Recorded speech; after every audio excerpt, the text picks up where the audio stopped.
truth, the whole truth, and nothing but the truth. So help me God. It's a familiar and somewhat comforting public statement because of the implied standard and consequences.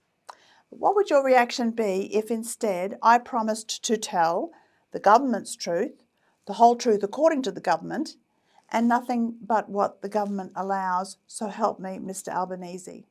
Incredibly, this tongue-in-cheek statement is not far off the mark in relation to a proposed new Australian law to essentially establish the state taking control of truth. I'm referring to the Communications Legislation Amendment Combating Misinformation and Disinformation Bill. Stick with me because this is really important.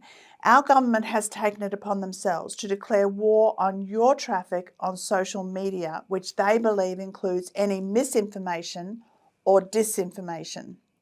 Minister for Communications, Michelle Rowland, said they will target any information that the government regards as being false, misleading or deceptive, whether it's intentional or unintentional. If passed, the bill will empower the Australian Communications and Media Authority to regulate online platforms to silence anything they interpret as false information.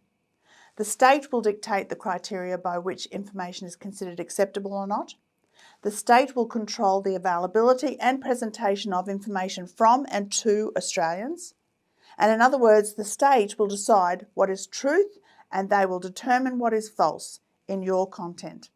Also, what the state says is always true, since anything the government authorises, by definition, cannot be false, misleading or deceptive. It amounts to state-imposed sanitisation of all online information, and it's not an idle threat. The legislation will be enforced by significant penalties. If online platforms allow any colouring outside the prescribed lines, colossal fines up to 6.8 million will apply, or 5% of their global turnover. The potential stifling effect on our free speech is inestimable. Digital platforms will be terrified about carrying your content. Media commentators liken the bill to George Orwell's Ministry of Truth, depicted in the dystopian novel 1984, where the accepted narrative is dictated and controlled by a centralised authority that determines what is considered to be true or false. Now, we expect this type of authoritarian control from regimes where dissenting voices are suppressed and citizens are deprived of their fundamental rights, but this is Australia. If we ignore this, our nation will cross a significant line.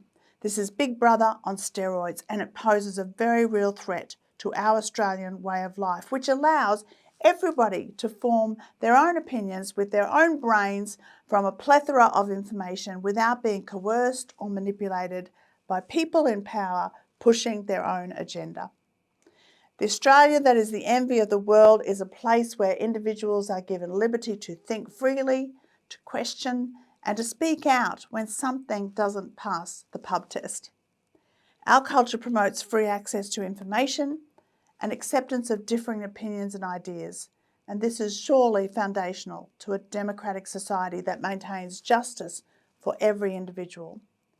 The best remedy for misinformation is always free and open debate. Blatant lies will soon be exposed. We don't need or want government officials arbitrating truth. A lot of people say things I disagree with, and that's their right, and it's helpful to be challenged in a respectful manner.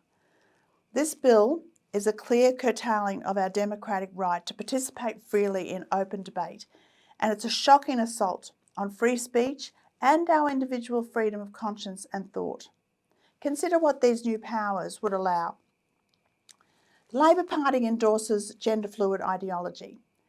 A prime candidate for censorship then would be a personal opinion on social media that human beings are created male and female, because that view contradicts the government's narrative.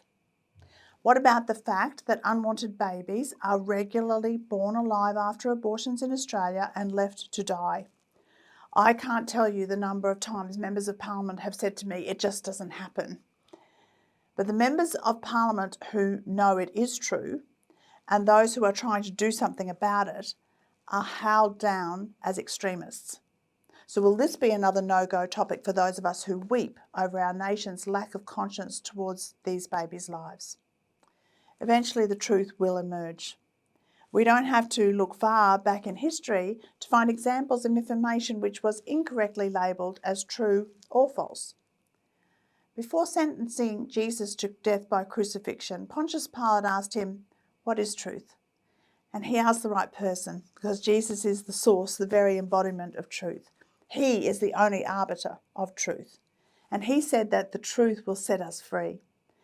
An increasingly oppressive atmosphere is sweeping through our nation, but it's not too late for the government to backtrack on this plan to corral public discourse. Please join us in calling on Mr. Albanese to withdraw this freedom-stifling bill. God bless you.